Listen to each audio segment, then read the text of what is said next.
Sorry, everybody. Very basic looking, boring, bland. Hello. What a surprise to see you guys here. Welcome to Season 2, Episode 2 of Back to the Drawing Board. I am your host, Phil Wantner-Smith, an architect and director at PWS Architecture and Design, and this is my intern, Theo. Hello.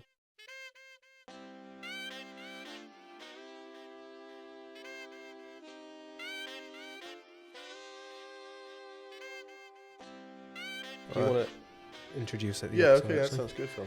Yeah, stick to script. So today we're going to be looking at kind of stereotypes within architecture and then some of the hobbies we have kind of stereotypes, which of them were like, yeah, that's kind of true in fairness, and which of them were like, nah. And on that note, we'll start with the word at the top of the screen here, Lego. Yes. Yep. Yeah, that holds true. Yes. That holds water. I'm actually amazed I haven't spotted any in this room. Where is it? There is some in this room, actually. This could be like spotted. Look by the door. Look at the wooden thing by the door. Look right at the top of it. She's moved it. I was looking at that fire truck for a second. No. I know everything. As soon as you go through that, Yeah, it's all Lego.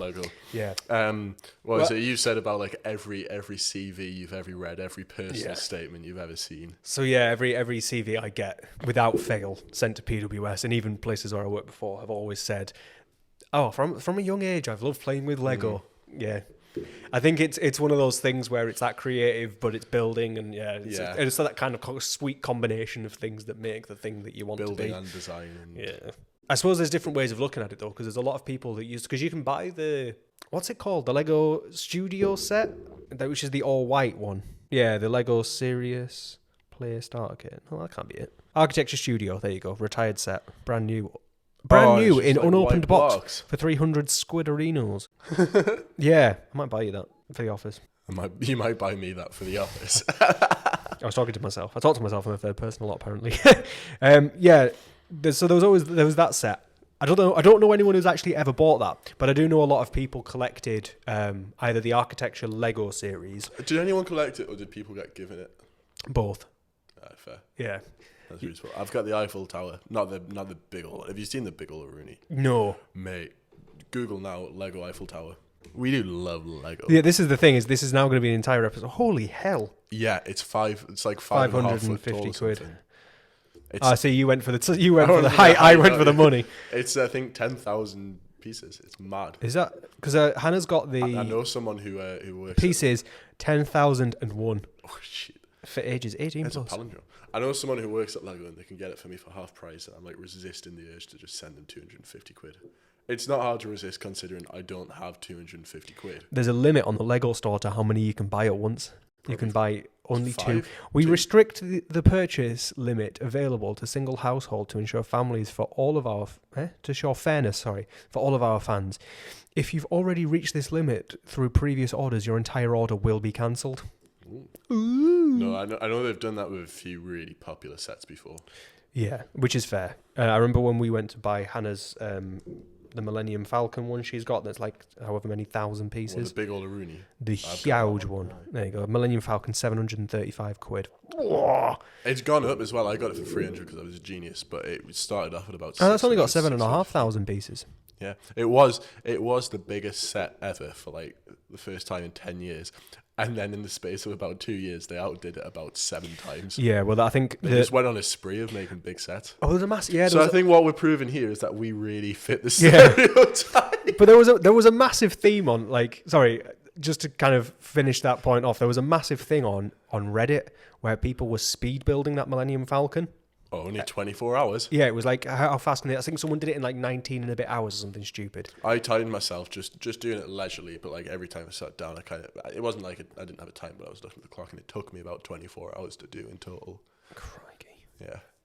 It was literally my whole Christmas just building that thing. It was mad. I loved it. Happy Christmas to me. But yeah, so Lego is one of the big ones. I think most people probably get or collect the Architecture series set, which comes as either the buildings or it comes as, obviously, the big Eiffel Tower is the Icon series. I'm not as fussed about them. I get why, but I'm not as fussed. I think it's a very cop-out thing to give someone if you know they're an architect. See, for me, it was, I got ones that were related to buildings I'd been to, and then I bought myself Falling Water because it's one of my favourite buildings. It's cool. And Flatiron, or Hannah bought me them, and then she got me like the Imperial Hotel because it was like the biggest architecture set at the time, and that rule of ones I'd been to went out the window. Mahal to come out. Aye, but yeah. So yeah, Lego holds water. That's a pretty solid one. Every architect drives a Saab. Drives a Saab. Yeah, I don't know anyone who drives a Saab, let alone an architect. Yeah. Well, I've got a I've heard it all the time. VW Amarok. I've told people I want to do architecture. They go, "Oh, you're gonna drive a Saab." But yeah, no, I don't know anyone who drives a Saab. I drive a VW. I'm just off the top of my head. I'm like Toyota. One of them. A load of them cycled, obviously, especially when I worked in Newcastle and they lived in Newcastle. No, yeah. Yeah, I genuinely cannot think of a single person who had a Saab. We'll see a Saab every now and then, and my dad will go, "Oh, but that's an architect." And I go, "Oh, shut up." Haven't Saab shut down? Like ages ago. You can only get them second hand now, I'm pretty sure.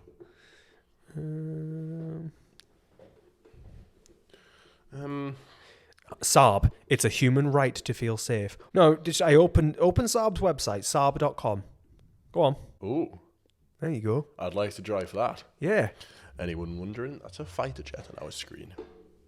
So I'm sure they just don't do cars anymore, but they still do. From peacekeeping operations to real combat scenarios, today's missions demanded the seamless implementation of strategies. Oh, Saab Automobile. They really took a turn from cars, didn't they? Yeah, Saab Automobile defunct in 2016. So anyone who's driving a Saab is obviously paying a lot of money to keep the damn thing running. So the next point is weird fashion sense. And then also immediately next to it, only dress in monocolour. Pick one, firstly. Yeah. That's two very contrasting stereotypes.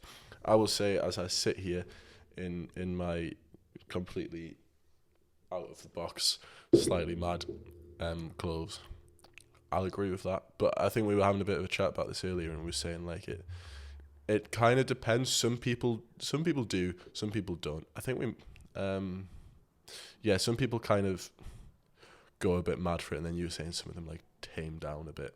Yeah, you tell like a lot of people that I went to uni with that were a bit wild in like bachelors were a bit more tame in masters. Yeah. I think part of it is it depends on which type of office you get into when you leave uni. I know that I was doing some, particularly for some of the bigger practices, they'll do like a first interview, a second interview, and then like either a final interview or they'll offer you a job. And in the second interview, people tend to come back who haven't turned up in like a Momo that's bright neon colours. But I suppose that's a bit more of a stereotype that architect practices want you to dress formally. And you're also, you're not in monocolour, but you're very basic looking, boring, bland. Well, I've got black shoes, black socks, black jeans, and I usually wear a black jacket, and then I'll wear like a colourful shirt underneath. So I fit the stereotype quite well, to be honest. But then again, I don't pick my clothes. Aye. I let Hannah choose my clothes. Phil's wife dresses him because dresses me. He's got no fashion sense. I've got zero fashion sense. Yeah, I think that one holds water most of the time. Yeah. But there's always going to be exceptions to every stereotype. But I think the stereotype of that is dying out slowly. I think more and more, as the younger generation of us come through, I think there's going to be more and more people that don't dress in all black. Yeah. Now the next one. Here we go. Unathletic. It's talking to two people that compete in sports. But it depends on how you look at it. Obviously, you did powerlifting, which is notorious for big fat men, and I do strongman, which is for big fat men. Still, like I'm talking stereotypically. Like when people look at powerlifting, powerlifters are all like just muscle and steroids. What are you on about? Most of the heavyweights are the ones that you think of with the power bellies. Same with strongman. When you think about strongman, you don't think about like belly. The Daglish brothers who are under 80 kilos. You think of Thor Bjornsson, who was 208 at his prime, and 6'9", which is just a bit shorter than you. Unathletic. Probably, I think it's probably down to the amount of time people spend in the office, sedentary and not moving. Aye, that's true, because it is generally it's a high demanding kind of, you're going to spend a lot of time sitting down. Yeah. But then or if you've got a standing desk like me. Oh, my name's Phil. I have a standing desk. Shut up. Shut up, your face. You're just jealous because they don't make a standing desk tall enough for you. But yeah, we found that Unathletic thing and we were like, screw these guys. Engineers hate us. Yeah. Actually, no. Case closed. Yeah. No, engineers hate most architects. I get along with engineers because I involve them on pretty early.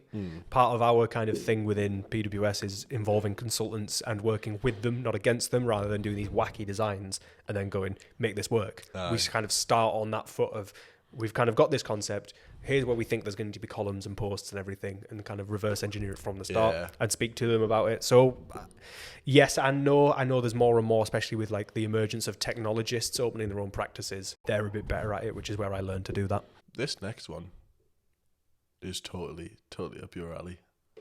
Rich. Nope.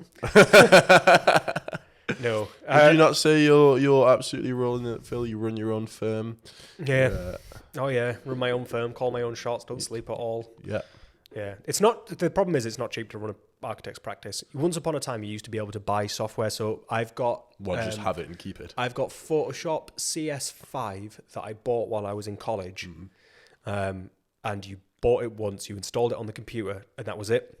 Whereas now, I'm paying anywhere above 50 quid for me to have my license for Photoshop and all the others. And for you, the same for you as well? Yeah. So, like, that's £100. Then you've got SketchUp, and you've got CAD, and you've got, like, just everything on top of that. Business rates, if you're in the UK, rent, if you're renting your own office. Obviously, I don't rent my own office or pay business rates, which is good. And there's a reason to do that is because I know they cost a lot of money. So no, I don't strictly believe in that. I think for you to be rich within architecture, you've got to be the top of a big firm where you've got employees making you loads of money. Yeah.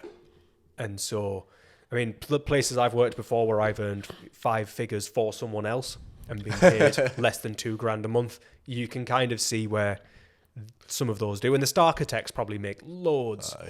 Or you could diversify, but that's a whole other episode. Yeah, what you could do is start a podcast and see if that generates you any money. So far, we can report it doesn't. So don't try it. Don't come in here trying to crowd our field. If anything, it actually loses us money because I'm paying for all of the stuff, but I'm also subscribed to our Patreon. Yeah, you got to pay £1 a month. Yeah, directly to yourself. No, because you get half of that gets cut out anyway. For them. Yeah, they take a cut. But yeah, so I don't think Rich stands up unless it's for the star architects or like the top 1% of the 1% of businesses that are huge. Yeah. I see. Thank you for that. Good at drawing. Good at drawing. No, I'm not. You are. I'm good. I'm not like legend, but I can draw. I like drawing. I enjoy it, and so I enjoy it. It's just very abstract. I'm good enough to the point I could draw something and you could go, oh, I know what that is, but like I also don't have the patience to like really make something good. I can draw details out. Yeah, I'm certainly better than you are. Yeah, if someone said to us, "Oh, draw a building in perspective or something," Theo would do a better job of that. But when we're on site, it doesn't help that he doesn't know that much about building technology at the moment. But when we're on site, I can draw out a detail or I can draw out a floor plan. Orthographic drawings, I'm fine with, but perspective or anything artistic, out the window. It's all abstract when I draw it. Did I tell you about my giraffe painting? Yeah, you showed me it. Yeah, it's no well cool. It's beautiful. Yeah, it's mad. Yeah, so you don't. These days, you don't necessarily have to be good at drawing because a lot of it's done on the computer. Online. I mean, when I started university, the main thing they said to us was, I think it was the first year we weren't allowed to use the computers. We had to do everything, and that was how I learned how to use line weights, etc. You know who is good at drawing? Who? Aaron is very good at drawing. Very good at drawing. Jay, who else is good at drawing? Who's going to be a guest on the podcast? Hopefully, Brad. Oh, Nomad Brad. What about Stay tuned. Who? Bren and Bad. I mean, Bad and Bren. Brad and Ben. Ben. Oh, Ben's all right. It's not as if he's an artist. It's not as if it's his job. Yeah. Aye. Sam's probably really good at drawing but as well. then, yeah, because Brad does sketches, doesn't he? He does like the illustrative sketches. I mean, so anyway, moving on. Long hours. Yep. Yeah. Yeah, there's no getting around that one. I don't think there is even. Do you reckon that's a stereotype, or do you reckon you just wanted to let people know? You wrote that one. Did I? Yeah. Fair enough. Yeah, the long hours thing. Even directors of big companies that make loads of money and don't necessarily have to work, or they just do the meetings and that. It's quite funny. Actually. Even they will do long hours. Yeah.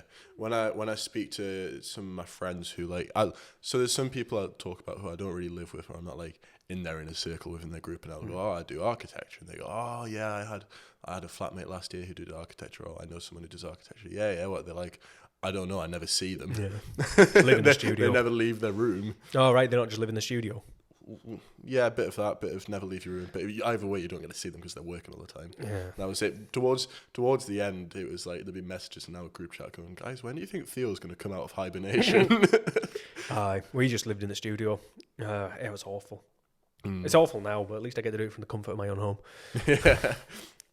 Yeah. Long hours, definitely. Fueled by caffeine. Yeah, well, Should we talk to the guys at Dark Arts and just see if they'll sponsor us? Guys, this is our call to them, please. Yeah, if you're listening to this, guys. No, they are based in London, actually. We're not. No, but at least they're in the UK. It's not like I'm buying coffee from like Australia or something. Yeah, I mean they probably are. I don't know. We're buying the coffee from them, but I don't. Yeah, they're not growing. No one's growing coffee in London. Yeah. It's like corruption. Anywho. Yeah. So yeah, I think the fueled by caffeine is almost definitely. I remember I've got a horrible caffeine addiction. If I stop drinking coffee, just cold turkey, I'm violently sick, headaches, dizzy. I'm awful. I have to taper off. So I tapered off over Christmas. By the way, we're recording this on the 5th of Jan. I tapered off a little bit over Christmas, but because I was still working, I only really got down to like 6 cups. So it's like, Jesus. Obviously that's down from like a lot more. So it's better. Weren't you saying like at your peak when you're like starting the business and doing all-nighters every day, you'd be having like 14 cups of coffee a day? The most I've ever had in a day.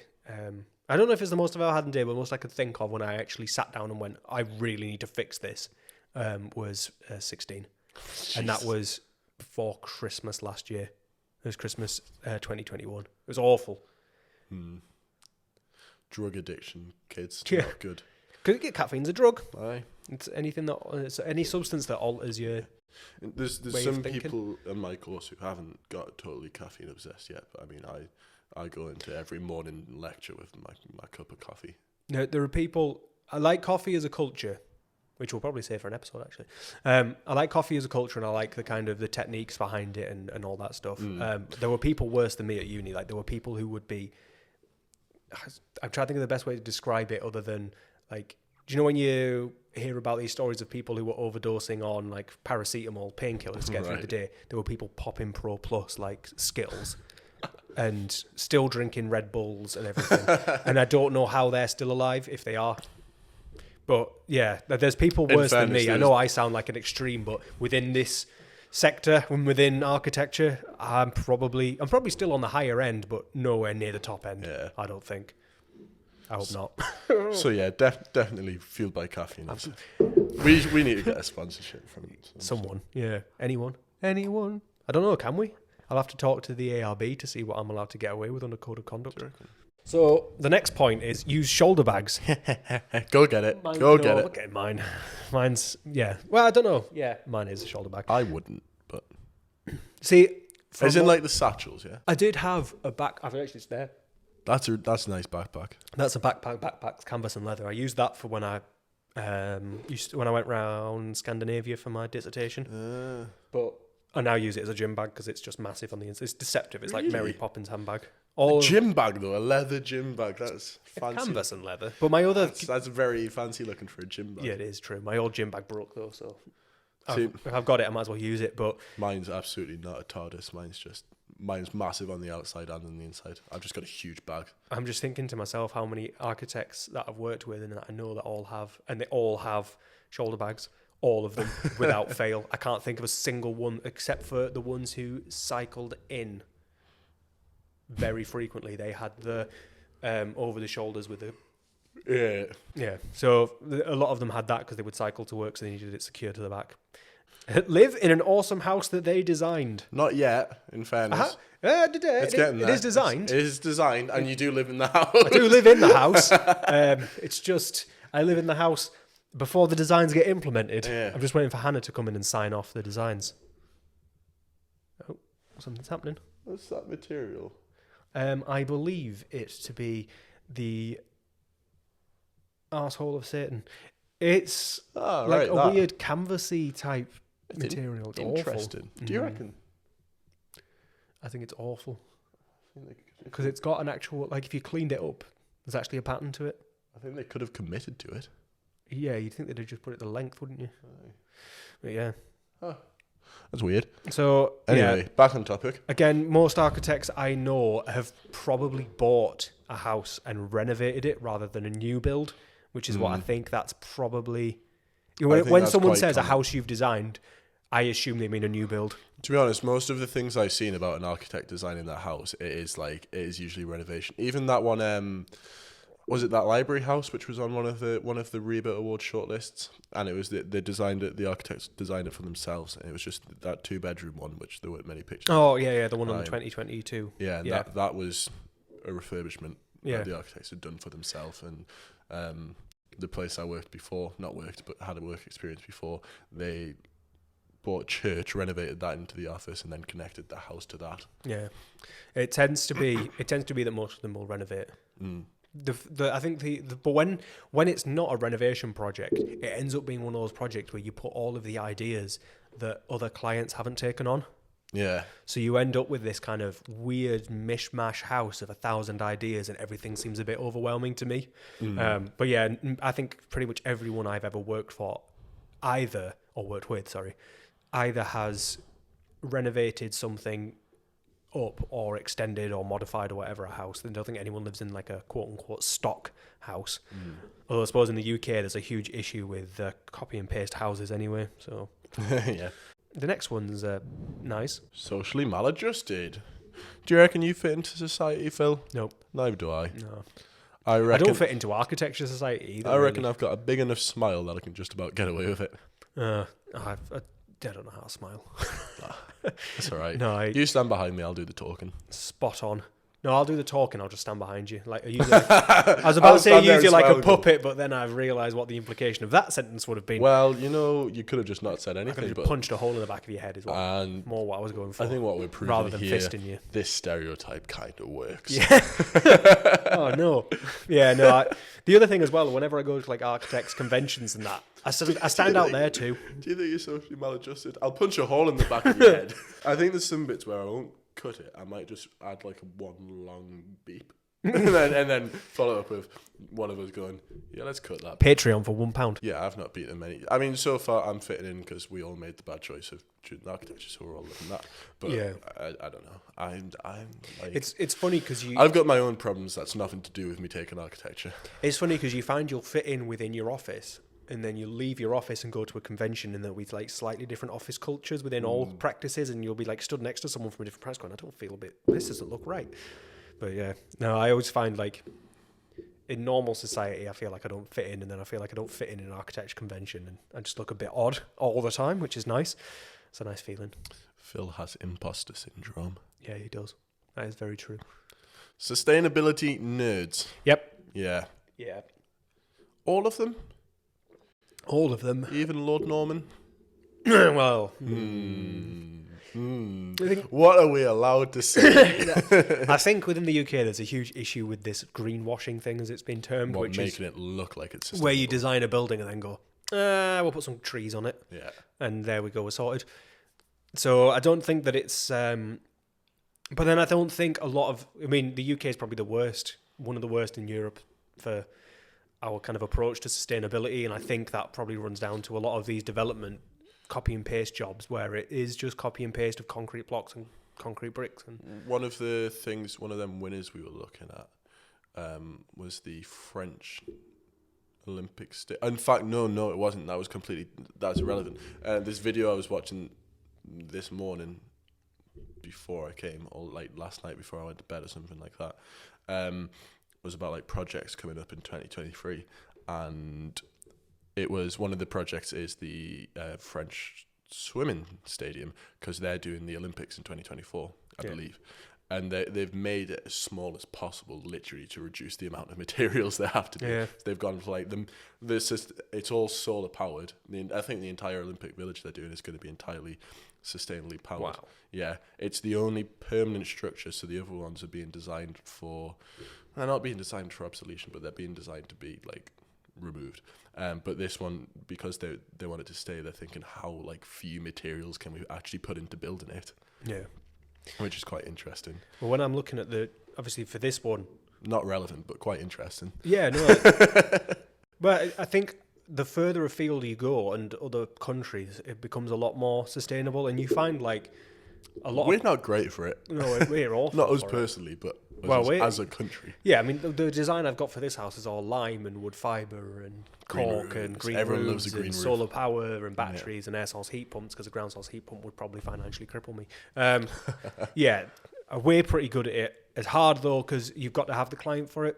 Yeah, you know, you've we've got to got have someone clients who's with willing green to do roofs, it. with air source heat pumps, over insulated, all that kind of stuff. We've got those clients, but the majority of our clients, I would say, don't ask for that. And when the prices come in, remove any of those if they had them in anyway. Because they're more, for the client, they're more of a moral addition, aren't they? Yeah, rather than a necessity. Yeah.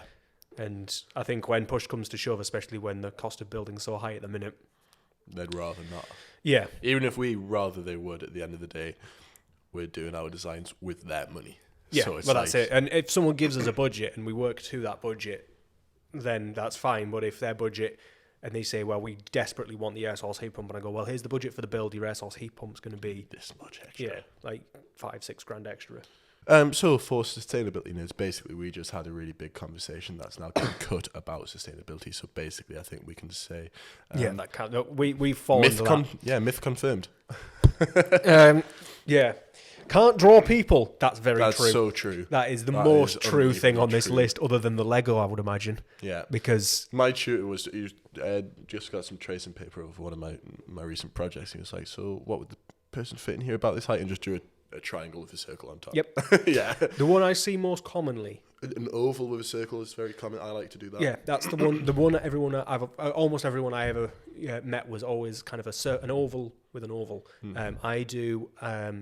If you imagine a bifurcated carrot, for example, so it's like if you imagine the dome, but before you get to the bottom, you have two little feet.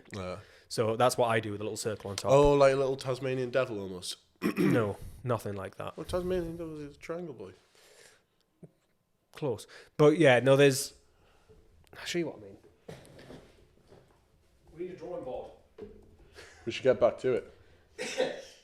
Oh, Shmolly, it actually showed me the animal, not the cartoon. Maybe that's it. When we get when we actually get some Patreon followers, we should put a drawing board here with everyone's name on who's subscribed. But Imagine the a flying V guitar. Yeah, I thought the triangle was upside down. No. I thought that's what you're saying. Right, No. okay. That's how I draw mine. But I've had all sorts. I've had people draw stick people before, which I find offensive. I was going to say, yeah, some of my friends very quickly got out of that habit. Yeah. It was like, listen, there's a lot of unprofessional ways of drawing a person. And that's all but of that them. is just unprofessional. Yeah. Just don't do And then you it. get things like the not the Vitruvian man. Which is like, you've got to... Modular man, that's it. Le Corbusier's modular man with the weird, like... It's weird. It's, crab claw thing. what person looks like that? It's such a Picasso person, and then everyone like, oh yeah, it's really good. No, it's not. It's one. I think he's one of those star architects where everything he does is just Everything is gospel. Aye. But yeah, no. Everyone's like, oh, you'll come to love Corbusier. I'm like, I would be surprised. I have strong words. Oh, really? He inspired the 70s. He didn't inspire the 70s. No, the 70s looked at him. He didn't want to inspire the 70s. He never aimed to inspire the 70s. His aims were different entirely. But the 70s happened as a result of people looking at his work and going, how can we make that cheaper? That is definitely not anything to do with anything Le Corbusier has ever done. So is. I'll show you all of the 70s buildings, and they are all aiming to be like Corbusier, but on a budget. Anyway...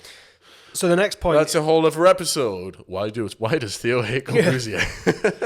Maybe that's it. Maybe we do like... I probably shouldn't publish you know that because no one will speak to me ever again, will they? Do you know what we should do is we should do like tier lists, and I'll just surprise you with one. Not tell you who the the architect is, but show Just you a a bunch of building. buildings and you go like S tier to F tier.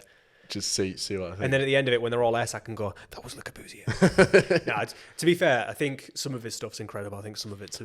I like what he did, and I like his idea. My problem is... Other people's interpretation. Other You can't people's blame him for that. No, I know. But it was kind of like all as a result. Not intentionally, but it was as a result of what he did. Okay. So the next one is, all work is sketching and drawing. For me... Yeah, because you can draw. It's No. that's hard for us to say because we work Unless in a you studio count- where it's all digital. Yeah, unless you count things like CAD work as drawing and sketching, because SketchUp, whilst it's called SketchUp, is a 3D software, so you're not really drawing it, you're modelling it. Unless you set like one of your views to be sketched, which would be weird. But it comes down to how you define those two things. But for me, I wouldn't say it is. I don't do that much hand drawing and hand sketching, not just because I can't, but because I find it a lot easier to just do it on. And if I'm going to be doodling something, why am I not doodling it on the project file? Yeah. As a I concept? like to. I'll do it when I've been working on projects before. I'll do a sketch in my diary, not my diary, but my sketchbook, and then put that on. So it is. I'd say, depending on your techniques and your strengths, it can be a lot of sketching and doodling. But unless you're actually still at uni, then once you go into practice, as far as I can tell, it gets digital. Less. But I think it's one of those things. It depends where you work. Like, I give you the opportunity if you want to sketch. But a lot of places probably won't these days. Yeah. Less and less they want you to be sketching things. I mean, there was a policy on some places I worked at where you couldn't sketch something unless you were gonna put it in the job folder. And so by the time you'd functioned with their stupid scanner and their system and got it onto your computer, then take it from your computer into the file, it just wasn't worth it. No one bothered.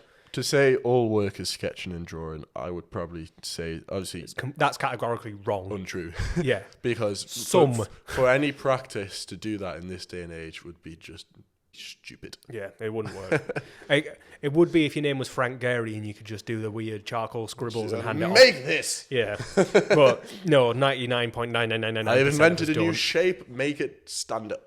And my God, do they make it stand up? Fair play. Fair play. So the next one I would probably say is very much untrue. Oh, so accurate. James Bond cool. Shaken, not stirred. Yeah, I like my coffees drank. Yeah, that's very far from true, I would say. Meet a cool architect. A lot of us tend to be kind of the nerdy type. Even if we're not weak, skinny, nerdy boys, nerdy is definitely It's definitely in there. Yeah, you can. I'm not afraid to be called a nerd. I'm a geek. Yeah, exactly. I think a lot of us, and it's part of I think it comes with the territory really, because you need to know a lot of things about a lot of things to do the things we do. Yeah. So yeah, and I'm not very suave because I'm socially inept, as we've covered before. So me trying to rock up to someone in an expensive bar and be like, "Hey, the name's Wantner Smith." I couldn't even do it with my surname. Wantner Smith. Phil Wantner. By the time I finished my surname, she's left. The trick is just go, hey, by the way, I study architecture. Yep. By the way, I'm an architect. And immediately they look at you and go, "Oh, right, so you drive a Saab." Fuck off! Yeah. Aye, so, yeah. I don't know where you found this next one. But You did these. No, I didn't. It's got your name at the top. Well, when I click on the history of I them. did the hobbies. You wrote... Oh, no, Phil, because you were reading them out and I was writing it down. Oh, yeah. Dafty. Right, okay. You're probably donkey, you are. We're there. We've got there. We've cottoned on to what happened. We're going on to how on earth we managed to plan this. There's no consistency on how we do these, by the way. No, I know in the first episode we promised more consistency, but one of the things I promised we'd be more consistent with was our lack of consistency, so shut up. Yeah, exactly. So we're nailing that. Like, for example, I know for 3 of these episodes and we were wearing the exact same outfit, but... Well, that's only because who knows which 3? you leave in 3 days. So... What day is it? Thursday. What day is it? What year is it? So the next one is architectural studies. Architectural studies is very simple. I think I'm still trying to catch up on sleep. Yeah, I think it's one of those that's consistently. I think you mentioned this on a previous one where it's constantly on lists of hardest courses. And the thing is, it's constantly on lists, but the things it's on lists with come and go. Yeah, but it's all also constantly in the top 3. Yeah. So what the conversation? Right, everybody be quiet and listen up. You in the back. The conversation that I believe Phil is referring to is one we had earlier yesterday, actually, talking about where was I going with this? Oh yeah, I was having a chat with one of my friends, and they were like, "So, is architecture that hard?" Because like all I've seen you do, it actually came off the all architecture is sketching, because all I've seen you do so far is like sketching and drawing, but like you seem to be like doing it a lot, and I was like, here. How now? Let's take a breather. I was like, listen, just look on a website and just search hardest university courses UK. And so she went on, she looked at it, and she scrolled down at the bottom. She was like, oh, architecture's 3rd. And I was like, right, now look at the next one. Oh, architecture's 2nd. Oh, that's great, isn't it? Now look at the next one. This went on for maybe about 11 websites, and it was consistently top 3, usually 1st. And there were a few of them where it was like hardest internationally, not even just hardest in the UK, hardest internationally, and on all of them it was 1st. And she was like, so it's not very simple. No, it's not very simple. No, there is a reason we study for 7 years, and I'm not quite sure why it is, but Jesus, it's not simple. No, and I think the other thing as well is it doesn't change when you get into practice, because whenever you look at the most hardest and least rewarding professions, it always seems to be architects. Yeah, I think kind of the idea of like we're this like elite group of stylish people in high society who get to draw buildings all day. That's a very like I feel like Victorian image of it, of where they were like those proper. Like you say, once upon a time, that was the case, because it was architect was the master builder. Yeah, you were the pinnacle of that field. But I think, even back in those days, they were the designer, the artist, the engineer. They did all of the planning. So even then, it was like more work. Well, that's it. And it's like now we've got obviously consultants that we deal with. We've diversified that skill set. But the other thing is, we get more and more cases, and this isn't a slander on anyone when I say this, but we get more and more cases of people who think they can do our job. And we also get instances of things like technologists or surveyors or builders who will do drawings and submit them to planners, or will do drawings and submit them to clients. And more commonly that's happening. And what they're able to do is, probably for whatever reason, or because maybe they don't value themselves high enough, or because they've got lower overheads or something, or they've got other income sources, particularly the builders I'm thinking of here, they will undercut our prices. I'm not saying we could ever do any of those individual jobs completely, but as a study, we have to understand the engineering, and we have to understand the construction. We have to understand every aspect of it, and it doesn't mean we have to be able to do it. Yeah, you can have an inch deep, mile wide knowledge base. Yeah, but we have to know how it all works. Whereas if you go into construction, you have to know exactly how the construction works, and then the architect will tell you what to build, and you'll know how to do that. But they have we'll detail how to do that. But then the builders and the contractors will be able to say, well, how will this work? Because they understand it more. And if we don't understand what they're asking, what are we doing? Yeah, I mean, there's been instances. I know there's a lot of cases where the architect doesn't actually know, and then that's where you get a bit like, that's where the builders and the engineers always get annoyed, because actually they don't have that depth of knowledge. You find a good architect will coordinate the engineer's drawings and coordinate contract and all these consultants. Some don't. Some just kind of go, well, the builder will work it out on site. The other thing though that's happening more and more, when you bring in like a project manager, I think, and it's actually, is the architect then meant to be the project manager? And if you bring in a separate project manager, does that cause a lot of problems? I've certainly heard a lot of cases where it's like, if you get a good project manager, they're really good, but if you get one that's not really good, it causes so much friction in the project. There's a lot of issues with particularly project management now, because a lot of project managers work within contractors, within the builders, and you then end up with this scenario where they know where all the trades are and they know everything like that. But they've also got that many projects on the go that they're split between too many things, which is, an issue on various levels, in that you've got... to run a business, you've got to make money. To make money, you've got to keep doing projects. So there's that balance that they need to find. But it is one of those things where, I suppose, it's becoming more and more difficile as we go. But yeah, it is what it is. Don't know how we got onto that.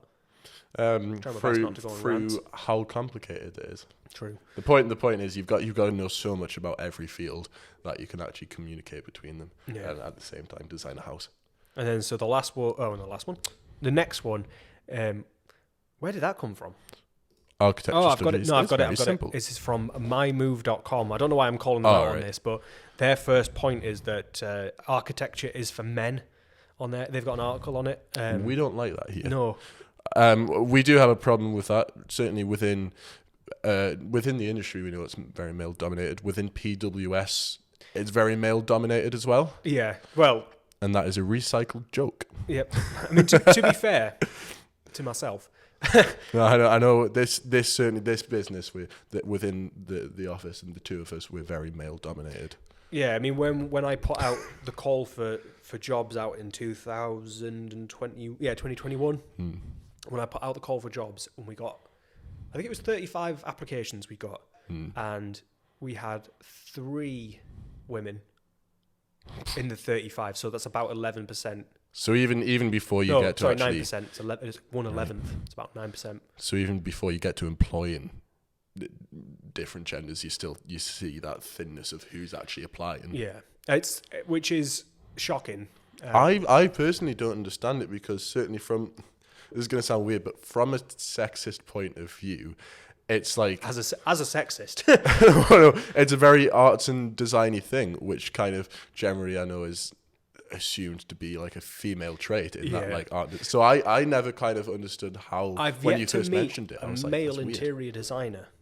This isn't me like trying to stereotype, or this isn't homophobic, sexist, anything like that. But observations. This is my observation that I've yet to meet a male interior designer, but I'm now thankfully meeting more and more female architects, engineers, technologists, and builders. I know there's a big push in the construction industry for that. Yeah, I worked with a few, and one of them was one of the. Honest to God, like. I'm not just saying this to try and cover my own back. They were probably one of the best contractors I've ever worked with. They were great with the client. They were great on site. The site was always really clean. Again, not a sexist cleaning joke. They were just well organized, and they understood how to run a site properly and efficiently. And unfortunately, they went bust because people just were not taking them on. Oh, really? Which is again disgraceful. Yeah. But it's dominated by men, is architecture. Back in the good old days when I was in school, there was when I was in sixth form as well, there was a really big push to get women into apprenticeships in construction. Yeah. And a lot of the lads were like, well, we haven't actually seen any of these opportunities come through yet directed towards us. And they were like, well, statistically speaking, you don't need the opportunity. You're probably still more likely to get it. And actually creating these opportunities is really important. Yeah, and I think one of the most important things was like the emergence of big female architects like Zaha Hadid. Yeah. Projects Legend. like the stuff that rest in power. Rest in power, Queen. But like the project she did, and like I think obviously there's hundreds of female architects examples, but like some of the stuff that she did, particularly when it came down to these huge public buildings, really like I think I genuinely believe inspired a huge number of women to get into architecture. There's got to be, and there's going to be surely a huge surge in female architects moving into the process. Because, like I say, I mean, of that call I put out and we got 35 applications, I hired Chloe from that. Yeah. So we did have a female within we've got a female now, Hannah, technically. I thought you said Anya. The dog doesn't count. I mean, yeah. She's chilling. She's prawning. But yeah, it's a horrible thing in architecture, and I think especially for that to be a stereotype. I was shocked when you told me that, which is why I put brackets really, because I don't know, I'm coming from the point where I've seen this push for it, and when I've been in school, I've seen people coming in and putting this push out, kind of saying we want to get rid of this discrimination. So actually coming into the field and seeing that there is still that kind of shocks me. Yeah, well, actually, it's funny you mentioned that. When I did, because I did those talks at those schools. Yeah, a lot of the questions I was getting were from male students. Yeah, rather than female students. I remember, which is like discouraging in a way, really, for us. We had a design competition from a firm, and it was, It was probably about half and half, male and female people That's good. competing in it. So It's getting better. I don't know who won, but yeah, from what I've seen, it's clearly like, I'm shocked it is the way you describe it as being, but I can see that it's been getting better, I can see it, which is kind better. of why I was shocked, because I've seen so much directed at changing that. Yeah, it is. Yeah, it's definitely getting better. For the wealthy, it depends how you. Does that not cover under the rich bit, or are you saying? Well, I think possibly what that means is like, it's for the wealthy. Only a wealthy person can afford an architect. I'm not sure. I think there's two ways. That's how I'm reading it. I think there's two ways you can look at that. Either a wealthy person can afford an architect, or maybe you have to be wealthy to succeed in architecture. So, like, for example, as you said, it's really expensive to run a firm. And so, actually, you'd have to be wealthy to be able to set up and run so... it. Like, if you were starting from nothing, and if you got a lot less lucky, you probably wouldn't have been able to set up. Lucky? Well, let's face it, there's an element. But yeah, it's like, if you started with nothing, to set up a firm is so expensive, you'd be struggling. Yeah. The other thing as well is I can think of off the top of my head 5 or 6 examples. I'm not sure if I'm allowed to name them, so I won't. But I know of 5 or 6 examples of architects who either work by themselves or work for themselves or work in a small practice where all of their significant others all have high paid and very successful jobs. And so if he only or she, if they only... I'm struggling with this. You're trying. Because they're all male. Because of the last point we just made. If they can't pull in all of the money that they need to sustain the family, then they've got a significant other who they can fall back onto. So, like, for example, in our household, I am the only one who earns money here. If I'm off or I have a bad month, it screws my entire family over. Yeah. Whereas if Hannah, say, had a job where she was earning even $2,000 a month, and that just about covers, well, no, it doesn't really cover our living expenses, but it covers a portion of our living expenses. So it gives you more of an opportunity. Yeah, I can take more risks, whereas I can't take any risks at the minute, because if I risk something, I lose it all. Yeah. So that's, yeah. And then on the other flip side of that, which is the interpretation I had, is that architecture is only for the wealthy. That's not strictly true, I don't believe. I mean, we've done projects that have been less than £10,000. It's certainly proportional. The more grand you want someone to be, the more wealth you need. Yeah, and I think I think there's no way around that, is there? But I also find that, and how do I put this?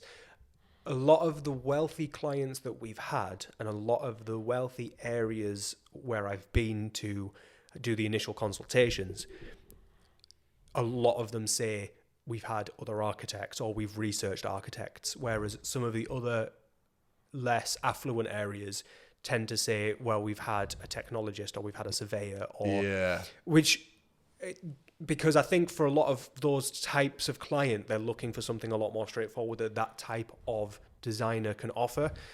Whereas, and certainly from the design you can actually afford to build as well, I guess. Well, I mean, we can do. I've done little, but the one that we went to see with the green roof the other day. Yeah, that's a good The green point. roof wasn't my idea, it was their idea, but it's a very straightforward, simple, everything's to brick dimensions, everything is straightforward and simple, which makes it cost effective. I'm not going to say cheap, because I think that's the wrong word. Yeah, you wouldn't walk around the back of the house, look at it and go, yeah, that's fine. Yeah. It's nice. Yeah, it's really nice. Yeah. And we've now got we've got to a point now where a lot of people are getting our fee proposals and maybe going with these surveyors or going with technology or going with someone else, and then coming back to us once they see the concepts, because they're very uninspiring. Yeah. And a lot of these do, I'm not accusing anyone, but a lot of them will do a copy and paste job or go, well, I know this worked before, so I'll just do it on this one. Yeah. Which is why they're cheaper, because they put less thought into it, whereas we put all into every project that comes through the door, whether it's a $10,000 job or a £1 million job. They're all treated equally. Yeah. So I don't think that's strictly true, but we do tend to be more expensive than the others, which is probably where that stereotype comes from. And some of the projects we do, especially when you look at these fantastic projects people do, like the stuff we were looking at on Arc Daily yesterday, yeah. and the stuff. Not a few weeks ago, last week, or a few weeks to come. This is episode 2, so it was last week. Yes. No, yeah. 2 weeks ago. Unless this is episode 5, in which case, no. Yeah. Are we saying this is episode 2? We watched this at some point. We were looking on the internet. Eventually, we were. Yeah. In the future, we were or looking the past. Yeah. Or the present. One of the above. One of the tenses. Yesterday, we will be looking at. So yeah, I mean, when you look at projects like that where you win these coveted prizes for these beautiful designs, you kind of need, quote unquote, need an architect for that. Whereas, and those cost money because you've got ambition for something that is expensive. So I think for the wealthy, I don't think it's strictly true, but I think I know where that stereotype comes from. And I think, yeah, Yeah. certainly you can say if you want something grander, objectively, you need more money because to build something. Yeah, To build something more impressive and bigger, it's more expensive. Yeah. Most things work on a price per square meter. The more the square meter, the more the price. Glamorous job. How much sleep did you get last night, Phil? 4. That's good. Yeah, it's good for me. Yeah. Glamorous. Glamorous in what sense? Have you Yeah. been to many cool, I don't know, balls with your nice 3-piece suit? And 1 minute. Becoming the next Frank Lloyd Wright seems to be glamorous, right? Yes. It must have been glamorous to be a famous architect who created some of the most ingenious structures. The engineer probably did the ingenious structure. But this is not the reality for the everyday architect. Most architects are busy working out the details, meeting city officials, trying to leap through bureaucratic, this must be American, red tape, dealing with building codes, yeah, definitely American, constrained by clients' budgets or visiting contractor sites. Nothing about these tasks is glamorous. While some architects do have the chance to travel, it's not as common as some may think. Yeah. very valid point. Yeah, I wouldn't say it's a particularly glamorous job. Maybe it is for the 1%. For them who are the architects. Yeah, I would say that's probably glamorous because you do get a lot It's of. going to sound like I just got stabbed on there. But for anyone watching, he didn't get stabbed. I promise. Well, for anyone watching, they already know. Yeah, exactly. They see you get stabbed. There's not Subscribe to our Patreon where we probably won't cut that bit out. £1 a month. So yeah, I think I mean that sums it up quite well, doesn't it? For that 1%. Yeah, for that 1%, it is a really glamorous job. But yeah, I mean, I've had jobs that have gone on to the news. I've had jobs that have been in local publishing. I've had jobs that have been on national news and stuff. But that's for that moment. It's glamorous. Yeah, for that moment where it's on the news. I mean, Liam's granddad recorded, the WC when they put it on. Oh, yeah. When they put it on national news, he recorded that and has it on tape. So I always feel like a bit of a rock star when I walk into their house. But yeah, it's not one of those things that's ever, I don't think, a glamorous job because, like you say, you're always kind of in a dark room staring at a screen, drawing out details. The next one kind of links to that, but that's traveling. I think that word refers to get to travel a lot. When I'm giving my response here, and when I say the word no, this is based off Phil's experience. This is based on me saying I don't class traveling to a job that's within my county or a neighbouring county as traveling. Yeah, because you do get out a lot to visit sites, don't you? Yeah, I mean, I've gone as far as Berwick-upon-Tweed, which is, I'll just Google how far away that is. You certainly spend a lot of the day sitting down within your car and in the desk, but you don't spend all day, all the time just in the office. You get out a lot to actually go and visit places, but... Yeah, I mean, I'm also taking travel as a case of we travel a lot to foreign countries to look at other things. Yeah, that's what I'm not looking at it as we travel a lot to get to the client's house. To get to clients' houses, yeah. So, let me just put my postcode in, see how far away that is. So that's... I travelled to Glasgow. 69 miles. Nice. So 69, that's the furthest I've gone north, and then... I won't classify anything done for and then the furthest I've gone south is 94 miles. Jeez, you're basically a Londoner. Yeah, no, well that's York. So that's as far which is 2 hours pretty much either way, to be honest, because getting up to Berwick's a nightmare. So yeah, that's really as far as it kind of goes for me. I know there are some architects. I mean, when we used to work in the centre of Newcastle, we had jobs in places like Liverpool.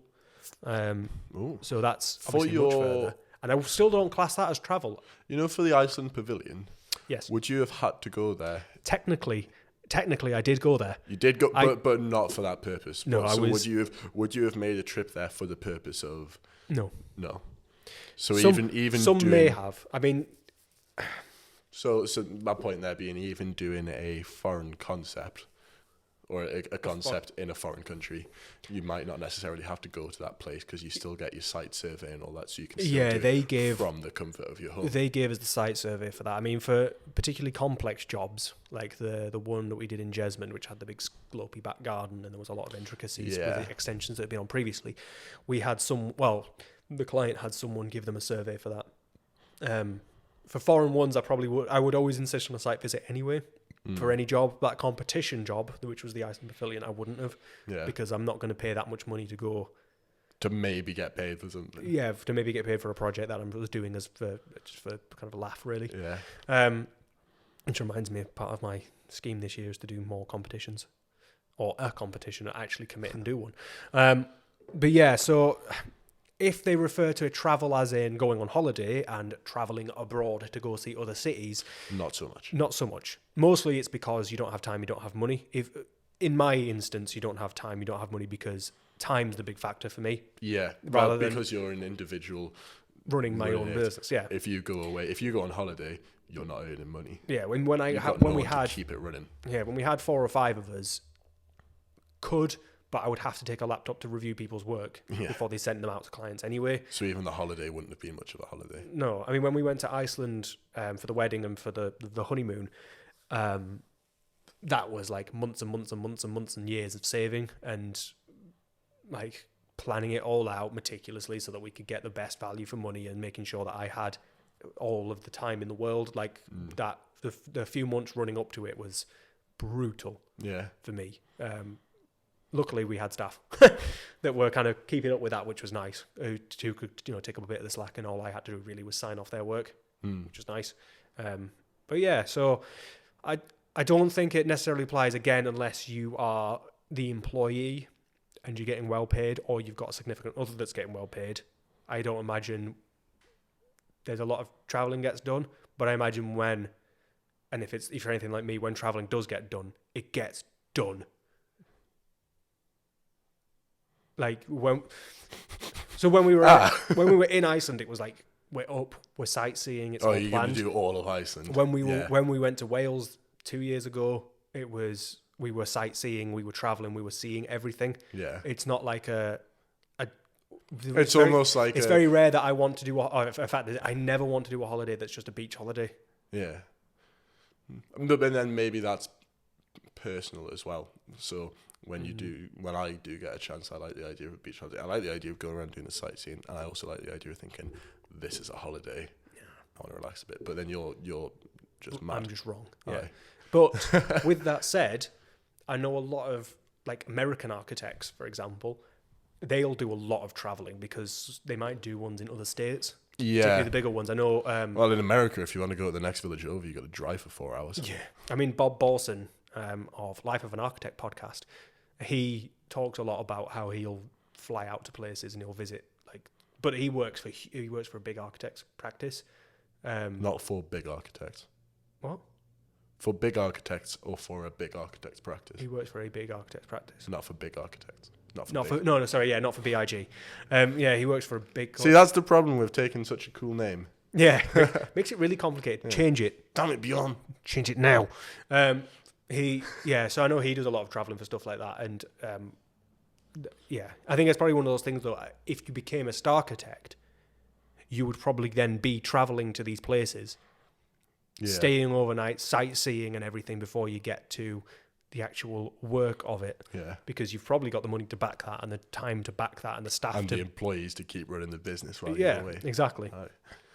So no, I don't know if I strictly adhere to that one. On that note, I think it's about time we move into hobbies. Yeah. Just a quick note, anybody watching on YouTube, sorry about that. Or Patreon. Subscribe for £1 a month. Yeah, subscribe to see an extended period of blackness, as you just witnessed. Yeah, so on that note, I think it's about time for us to go into hobbies. Yeah. So I don't know why we started with me, but apparently we started with me. Mate, we can go back and forth. Yeah, we'll go back and forth. All of you, however you like it. Really, it's here, it's there. We don't have any Patreons to explain what they actually want us to do, so we're winging it. Please tell us, pay us money, tell us. From as little as £1 a month. So the conversations are soon just going to become for £1 a month. Yeah. So we'll start with the obvious one for me, which is a hobby that no one can see, but I'm staring directly at. A coffee machine, a kettle, portafilter, which we have different portafilters, 2 sets of grinders, a rice cooker, which is a personal joke that Theo thinks is a coffee machine. It's been a personal joke for all of about half an hour. Yep. A couple of V60s. Yeah, I've got a lot of coffee stuff because that's one of my hobbies. Not only is it a huge part of my life as an architect, it is it's one of those things that I've gotten into in a more in-depth scale. I don't just have instant coffee. I will have slow coffee. I don't just have instant coffee. I'll have like a proper full-on black coffee made through a filter, made with a French press, made espresso through the machine. I can make milky coffees, which is what Hannah drinks. I can make anything anyone wants because I love coffee. I like painting and drawing. I like coffee as well. I got a cafetiere or a French press for Christmas. Or Crimbo, as it's otherwise known. Yeah, as it's professionally known. Aye, the old Crimbo.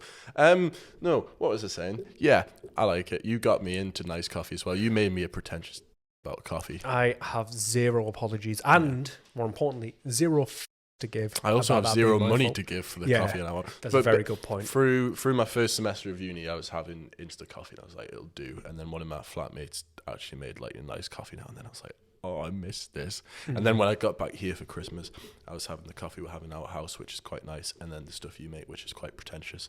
And like I was like, oh, I need nicer coffee at uni. I just need it, and it's gonna cost me so much, but I need it.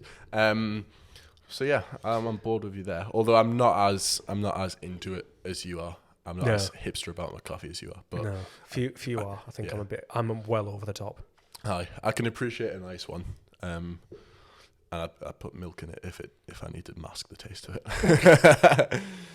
it. Actually, in terms of, I think we've got a lot of crossover hobbies. Your next one would be a good one for us both to kind of talk about. Well, then, do you want to should we just run through yours, and then I'll talk about my Once Upon a Times is an intermittent thing. Aye, let's do it. Cool. So my second one is that I am a very much a novice strongman. I come under the kind of middle lightweighty category of under 90 kilos most of the time. Jesus Christ, I'm heavier than you. And so that's something that I got into. So when I was a lot younger, around Theo's age, I was a lot heavier. I was like 20 odd stone. Yeah. Which got me into, I started by running to lose weight, and then I got bored of running, got into powerlifting, realised that's also really boring. We'll get into powerlifting in a minute, won't we, Theo? Aye, we will. And decided to do strongman. The best I've ever done really in strongman is 3rd in the UK at the UK Truck Pulling Championships. It's pretty cool. Which is pretty cool. So I used to do strongman. I injured my knee, which is something I usually bang on about, when I was like 13, really badly playing rugby. And my mum, who absolute gym nut as well, was like, oh, come to my gym. And so I went there and I started doing powerlifting. And that's where we met. That's where this fire got started. That's where it all went wrong. Yeah, my mum went, oh, there's an architect at the gym. He's called Phil. Do you want to say hi to him? You'll have to come in at like 6 a.m. on a Saturday. And I was like, fine. I did a job that bad. Yeah. So that's how we met. Please. And yeah, I was doing strongman, powerlifting competitions when I was about 15. I came first in my category in the Northeastern Yorkshire competition, which is brilliant. And how many people were in that category? Listen, Phil, I don't remember asking that question. I don't see why you are either. Shut up. One of one. The point is, I won. I did well in the whole. But again, it was a slim category. But yeah. But then I realised powerlifting is quite boring to do as a competition, and then I went to the UK national, just the UK competition finals, and I mean I was then classed as a junior. They didn't do a sub-junior national competition. Under 21, isn't it? Yeah. So it was me at 15 or 16 I think I was 15, competing against 21-year-olds. And the entire time I was like, I'm the same height as these guys, but they are about twice as wide. I don't stand a chance.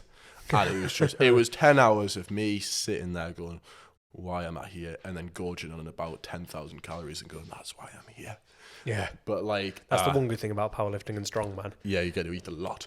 Yeah, buddy. But no, I kind of lost interest through that, but kind of kept going to the gym and kept enjoying, because I always did rugby, I always enjoyed sport, and now that I'm uni, I've taken up mixed martial arts, which is, I've got no interest of actually fighting properly in competitions, but it's very enjoyable to do, and it's a good stress relief. I do it with my flatmate as well, so we get to take our anger out on each other if we miss some chores around the flat, which is pretty good. Why has no one cleaned this pan? Theo, you said you'd hoover. Aye. It's a controlled way of getting out our rage. Yeah, which is probably why I still do strongman. Yeah. No, so I find that very entertaining. But yeah, in terms of fitness, I think we break the architectural stereotype there. Yeah, the unathletic stereotype, yeah. Aye. And then, so the next one on our list applies to both of us. Mix. Is... all of yours do, actually. Yeah. Chefing. I love cooking. Yeah, I love cooking. I love cooking. It's if I've got my bass guitar with me at uni, but if I find I want to like do something just to pass a bit of time between projects, I'll go and I'll cook something. Yeah. And it's mainly like fried rice because I've got about 5 kilos of it with us. It's going to last me forever. It's all you can afford. Aye. But I love cooking something. And I love coming back home because it means I can use my parents' bank card and buy ingredients from Tesco's and make something nice. And someone always gifts you nice ketchup. I'm going to go back with the Marks and Spencer stuff and they're going to be like, you're really posh, aren't you? I'm like, no. That's why I do it, so that you can get ridiculed by all of your peers. That's why I hide it, also because it's very tasty. Yeah. and very expensive for ketchup. Yeah, which is why I don't buy it. But yeah, we... Isn't it like a $5? Yeah. And yeah, you end up with like 4 or 5. Because I always get there and I'm like, ketchup, smoky barbecue ketchup, sriracha ketchup works really well in sauces. Do you know what I've got? I've got the brown sauce. Nice. And it is lovely. It's bloody lovely. But no, they're very tasty. Yeah, for me, the whole cooking thing. It's not optional for you. Yeah, because Hannah could burn cereal.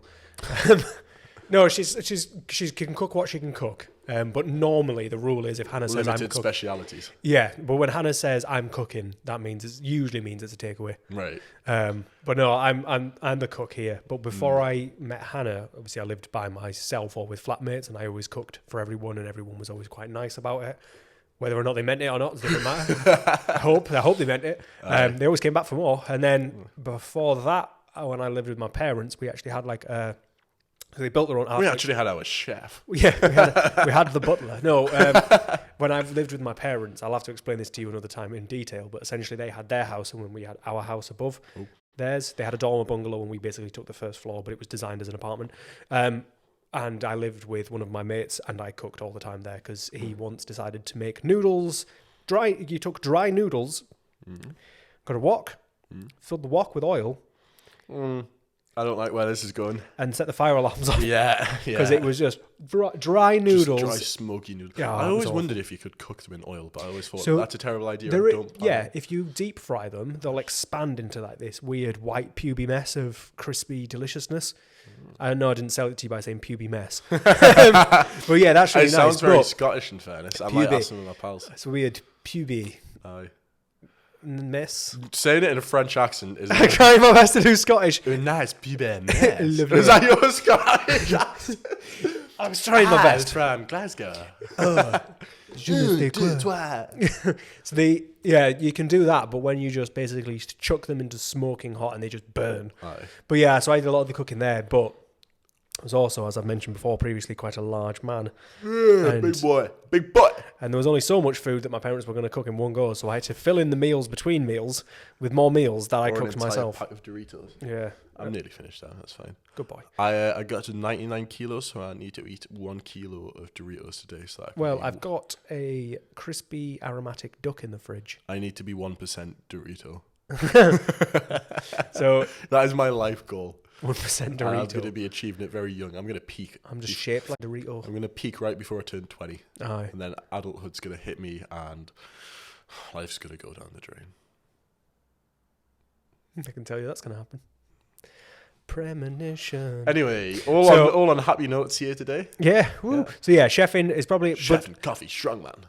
We might do a whole episode on this because I feel like it's something we could do a long talk about. But I think it's got a lot of the same perks that architecture has of making something specifically for someone and having a hopefully good response to it from them. Someone once asked me if I ever thought about becoming a chef, and I was like, if I didn't want to go into architecture, I think it would be my alternative. But then I kind of thought like being a chef at a restaurant would take away the one thing I enjoy most, which is eating the food. I really enjoy cooking the food. Chef's privilege. I really enjoy cooking the food, which is why I do it. But the thing I enjoy most is then being able to taste it and eat it, and because otherwise I just think I'm cooking for the sake of cooking, and like even though it's for someone, it then makes that thing stressful. I like designing because I enjoy the process of it. I don't care too much if I don't get to enjoy it because I get to think about it, and I could pop into a client's house and knock on the door and enjoy all the slides I put in for a minute and then leave. But like, well, I nearly went down that route. Yeah, with chefing, I really enjoy actually eating the food. So the next one, we're both quite musical. Yeah. So this'll... You just put all the instruments you could name down, didn't you? No, there's a few missing. I put down the ones that I consider myself to be at least passable at. So guitar, bass, singing, and drums. Yeah, I play bass and drums. I'd call myself jack of all trades, master of sweet nothing. But I play guitar and singing well. Yeah, guitar and singing's my top choices. Drums, bass. It's a big guitar.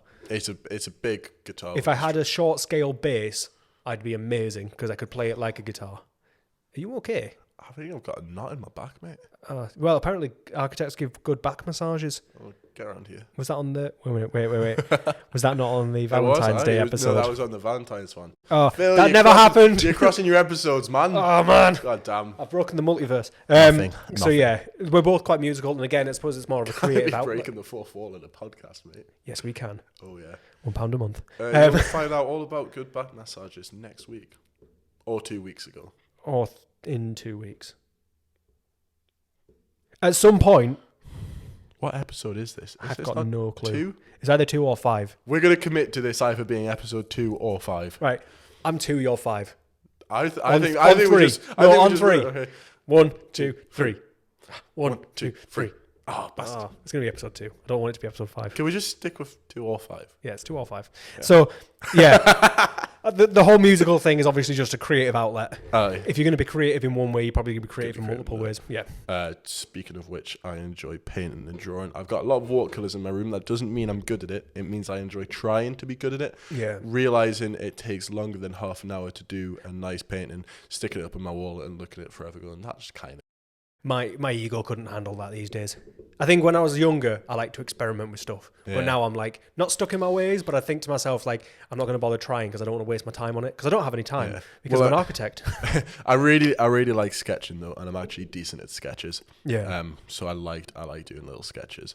And like charcoal pens, I really enjoyed until my most recent project, and now they're just the bane. Because you remember to get hairspray.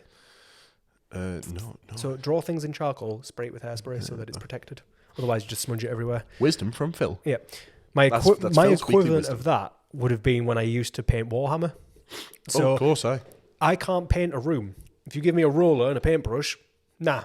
If you give me teeny tiny little people, delicate little teeny tiny plastic. little brush. Some of them are metal. Some of them are metal. Metal. So I'm really good at that. Some of them are rock.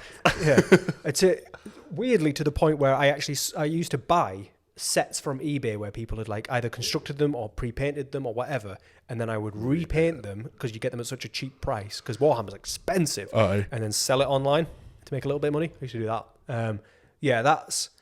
It's one of those hobbies that's kind of taken a back seat. I love doing it, but I never have time to do it. In fact, I've got boxes of it upstairs to paint, and I'm hoping one day I can paint them and I can play with them with Grayson. Yeah. So I was looking at the vibrations that come on here from when I hit my feet on the floor, and I've been realising I've done that for like the past 5 hours. So. Oh dear. It's going to be fun. Nah, it's fine. You'll just every now and then hear a bit of... That was loud. recording music we both enjoy. Yeah, I just don't have time. Well, hence why we have... Yeah. This is why we have equipment. Yeah, I used to record music all the time, but... When I get a summer holiday and I'm not doing too much, I enjoy doing it. Oh, we've got an EP coming out soon, but We do? No, me and my band, I probably can't promote our music on here. Plug it. All right. Follow the Time Wasters on Instagram. Is that not just us? Aye. Well, that's it. We were like, whenever we do a rehearsal, we're like, God, we waste so much time. Is that how it came about? No. Oh. But Lucy, our singer and guitarist, also has ADHD. So there'll be times where we're both just talking about doing nothing. Call it neurodefunct. And then play funky music. Have I got... Oh, Lego. I think you haven't put it on yours, but let's face it, Phil buys Lego for his 5-year-old son so that he can build it. Yeah, I like to build it. He likes to play it. For me, weirdly, Lego for me is for display. I never used to... I didn't play... I never used to be like that, but I stopped playing with it at a certain point, and I don't know when that point was. This is really nerdy, but I enjoy actually setting up like scenes. Yeah. So I'm happy to set up a scene because I'll set them up for Grayson. And I'll just sit there for ages setting everything that I've got. I've got one in my wardrobe at home still. It's like a castle or something. And there's this whole scene going on that I spent like genuinely months just picking out little bits and changing it here. It's not perfect. Good, but like I spent ages on it. I really enjoy just going back and tinkering with it. Yeah. Speaking of tinkering, you have got that on there, DIY tinkering. That was good for you. Thank you very much, Phil. Can we a moment to just Thank you guys. Thank you everybody. I appreciate that. I appreciate all that. Yeah, I used to do a lot of tinkering DIY. So the first house I had when I moved, so when I was a kid, I used to pull things apart all the time. As I got into an adult, I used to pull things apart all the time. But then when I got into my first house, when I moved up to Newcastle in 2012, I did a lot of DIY there, and I kind of got stuck on that, which is how I ended up getting into property renovation and property development and all that kind of crap. That's how I became an architect. It helped, because particularly at uni, when we had 2 or 3 weeks off between each semester and then like 3 months off just develop at Christmas, you've just got nothing else. I had nothing else to do. I didn't want to go back down to my parents' house all the time and live with them for months on end, so I would only go down for like a few days or a month or a week at a time. And in that other time, I'd be sat in the house. If I wasn't recording music or playing Warhammer, I'd be like, right, time to sand an entire floor, time to repaint this wall, time to build some IKEA furniture onto the wall. I like to do IKEA hacking. That was fun.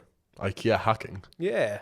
So it's like taking IKEA furniture and doing things with it that isn't necessarily in the instructions to make something. No, it doesn't necessarily have to be very Lego different. Of you. Yeah, it could just be that you use like little L brackets to hang certain bits on walls, or like taking certain. I mean, that's an IKEA hack desk. That top's not meant to go with those legs. It's not much of a hack, but it's a hack nonetheless. One of them that is on my list of hobbies, which I don't seem to remember writing, is ducking and crouching. I've got to say, I do take great pleasure in that. I don't know that it's a hobby more than a necessity. Yeah, the alternative is bashing my head off every wall that I go by. The amount of trees I just walk into. You'd love... So my parents' holiday home in France is really, really old, and obviously back in the oldie days, people were a lot shorter, so they had smaller door frames, and I smashed my head off of it. There's in one of my uncle's house, he's got a room with 6-foot ceilings. What? Why? Because they're short. But why? So they're close to it, but obviously. Is it an older house? Yeah. Right. Okay. I didn't know if you were trying to say that he's broken regulations. No. And so this was just before I kind of turned 6 foot, and I walked in and like scraped my head across, and I was like, the ADHD in me just went, I wonder what would happen if I jumped. Yeah. And there is now a small hole in the ceiling from me just going, ah! Yeah. Oh, I expected that. Why did I do it? I remember one time I was running between the 2 rooms that door is in. And there's a bit where, so basically what happens is you've got, imagine a floor level here and a floor level here. And it's maybe like 100 mil, 4 inches, 10 centimeters smaller. That was, I couldn't do that again, of a step down, and then the doorway is there. And I jumped as if I was jumping up a much larger step from the kitchen into the dining room. Yeah, and I basically smacked. It was the center. It wasn't like my forehead. It was the center of my head. Oh, okay. Just smacked it off that door frame, and then like collapsed flopped backwards. Smacked my head off the flagstone. And the flagstone floor, or tiled floor, whatever, is like basically on dirt. It's not like a suspended beam floor or a timber floor. It's like concrete on dirt or whatever. So it was hard. So just bashed my head on one side, bashed my head on the floor. And I remember when I hit my head, because I hit it that hard, I just saw a flash of white. It was awful. My uncle's So house. that's how you live on a daily basis. Wait, you're 6'5"? No, I love that. I love that you just come up with random. Because I keep going like 8'2", 9'4". I'm never going to tell you because you actually think I'm bigger than I am. Yeah, I think you're 6'4", 5", aren't you? 6'3". Are you? No way! 1 minute. Pop my Crocs off. Are you?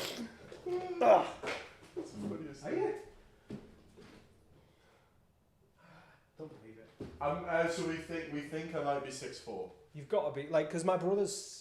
We think we're like I'm either 6'3", 6'4". I haven't measured myself in ages. Because at one point I was 6'1", which I'm holding on to the day I die, because I actually think I'm just 6 foot. Well, that's it. I was 6'3" a long time ago, so I was like, I must be taller by now. I must have grown a bit. See, I've got it the I'm other only way. 19. I'm like, I was 6'1" before, so I must be 6 foot now, because I've definitely crushed my spine with otherwise pulling 300 kilo yokes and trucks and everything. Yeah, otherwise it means because I was 6'1" when I was 15, so it means that through 4 years of my teenage life, I've grown 2 inches. And that's it. That we got through that quite quickly, actually. Well, it was just the last bit. That's true. That's a good point. That's a very valid point, Phil. So thank you for joining us on season 2, episode 2 and/or 5. And/or 5. Of if it is, that would be really late. I said that out of like habit, and then was like, and if we do them both, people will get to episode 5 and goes, this seems familiar. Yeah, I'm sure I've heard this before. So yeah, thanks for joining us on episode 2 or 5 of Back to the Drawing Board, the episode again about stereotypes and hobbies within architecture and architects. In case we didn't mention that earlier, that is what we were talking about. Yeah. Just to give you a bit of context now that we've said it all. Thanks for listening. If you're watching this on YouTube, like, comment and subscribe. Follow us on Instagram, Back to the Drawing Board IG. And if you're listening on any podcasting platforms, please consider leaving us a review. 5-star is preferable. We'd like that. Yeah. Don't make us review you back. We'll review your review. We'll review, and we are harsh at reviewing. Yeah. Wow. You may have already seen our awards episode, and you'll really know. Yeah. Depending on whether or not this is episode 2 or 5. Oh, no, because that was episode 1. Yeah. You'll have seen it. Hopefully. Unless this is the first episode you've ever watched, in which case you didn't pick a particular. No, you picked a fantastic one. Well done. Good job. Yeah. Round of applause for you. Oh crap! I knocked the mic. Oh no, not Mike. If you are feeling particularly generous, please subscribe to our Patreon. Starts at £1 a month, works its way up to 10 if you're wanting to take a little bit of money off your tax bill. Or if you're not feeling generous but maybe a bit guilty, that option still is there. Yeah, that is still available for those who are morally not corrupt, concerned. Yes, I guess. You will go to hell if you don't subscribe. Yeah. Every bit of money that we get goes back into things. Mostly goes into Theo, to be honest, because he's a student and he's starving. But it goes. Fairness, it's quite uncomfortable when it goes into me, but still. Yeah, my half will go into kind of more podcasting stuff, whether it be paying for guests, whether it be getting stationery to review and then gifting it out as part of the Patreon. Mine will go into beans. And I believe, if I'm correct in saying, that you can use these as an informal CPD for anyone as a chartered architect or an architect as of 2024, because the ARB will be requiring it. Thanks for joining us, and we look forward to seeing you next time when we return. Say it. I can't. You can. You've done it once before. I know, but it was like a Christmas special. And I tricked you into it. It was great. No. Go on, say it. Right, back to the drawing board.